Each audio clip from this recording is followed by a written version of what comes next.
નમસ્કાર, આપ જોઈ રહ્યા છો નેશન પ્લસ ન્યૂઝ. હું છું આપની સાથે હેતલ ભગત. વડોદરા શહેરમાં ઇલેક્શન વોર્ડ નંબર 14માં પીવાના પાણીની સમસ્યા ઉદ્ભવી રહી છે, જેમાં છેલ્લા ઘણા સમયથી ગંદુ પાણી આવે છે, જે અંગે સ્થાનિકો દ્વારા વોર્ડ કચેરી ખાતે રજૂઆત કરવા પહોંચ્યા હતા. વડોદરા શહેરમાં છેલ્લા ઘણા દિવસોથી પીવાનું પાણી ગંદુ આવી રહ્યું છે, જેને લઈને વડોદરા શહેરની પ્રજા હેરાન પરેશાન થઈ રહી છે. સાથે જ એક બાજુ રોગચાળાની ભીતિ સેવાઈ રહી છે, ત્યારે નાગરિકો આ ગંદુ પાણી પીવા મજબૂર બન્યા છે. વડોદરા મહાનગરપાલિકા સ્માર્ટ સિટીની વાતો કરે છે, પરંતુ તે કાગળ પર જ હોય તેવું સામે આવી રહ્યું છે. વાત કરીએ તો ઇલેક્શન વોર્ડ નંબર 14માં આવેલા અનેક વિસ્તારોમાં ગંદુ પાણી આવી રહ્યું છે, જેને લઈને આજે વિસ્તારના સ્થાનિકોએ પાલિકાની વોર્ડ નંબર 14ની કચેરી ખાતે નાયબ કાર્યપાલક ઇજનેરને રજૂઆત કરી હતી અને વહેલામાં વહેલી તકે પાણીની સમસ્યા દૂર થાય તેવી માંગ કરી હતી.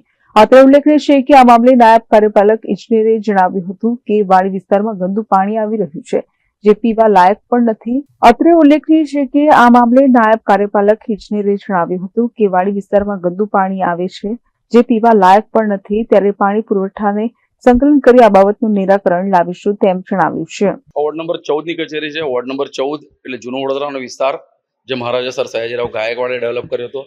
જે તે વખતે સારી ગટર વ્યવસ્થા, સારી પાણીની વ્યવસ્થા, સારા રોડની વ્યવસ્થા સાથે આ શહેર ઊભું કરવામાં આવ્યું હતું.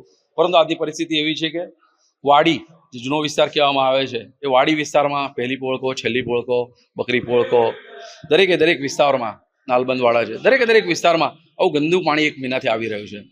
તો જનતા કઈ રીતે પાણી પીશે? આજે પરિસ્થિતિ એવી છે કે દરેક જણને જગ લઈને પાણી પીવું પડે છે. આજે 1000 થી 1200 રૂપિયાનો દર મહિને ખર્ચો કરવો પડે છે. આજે દર વર્ષે તમને વેરો આપીએ છીએ. આજે જોવા જઈએ તો આ જૂનો વિસ્તાર છે, એ જૂનો વિસ્તાર એ ગ્રેડ સિસ્ટમમાં આવે છે. એ ગ્રેડ સિસ્ટમ એટલે કે સૌથી વધારે વેરો લેવાતો.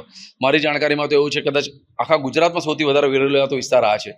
પરંતુ માત્ર ને માત્ર સારા વિસ્તારને ડેવલપ કરીને અમારા વિસ્તારને તરછોડી દેવામાં આવ્યો છે. આજે કોર્પોરેશનમાં જૂના વડોદરાને કોઈ મહત્વ નથી આપવામાં આવ્યું. ટ્રાફિક સમસ્યાઓ બધી નોર્મલ સમસ્યાઓ થઈ ગઈ છે, કારણ કે જનતા એક્સેપ્ટ કરી લીધું છે. પણ જનતા આ પાણી પીવા મજબૂર કરશો ને તો જનતા રોડ પર નીકળશે, ચોખ્ખી વાત છે.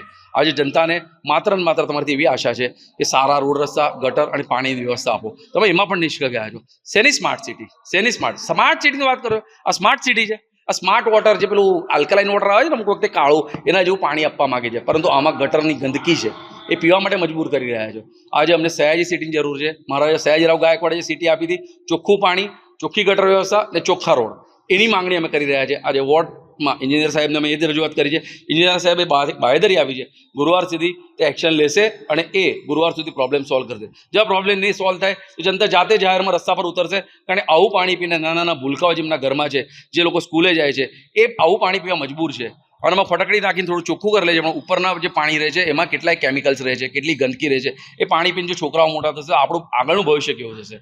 આજે પરિસ્થિતિને જાણવાની બહુ જ જરૂર છે કે જો પાણી તમે સારું ના આપી શકતા હોય તો 6 મહિના પછી કોર્પોરેશનનું ઇલેક્શન છે, જનતા જાગી ગઈ છે. આ જ પાણી તમને પીવડાવશે અને તમને ઘરે મોકલશે.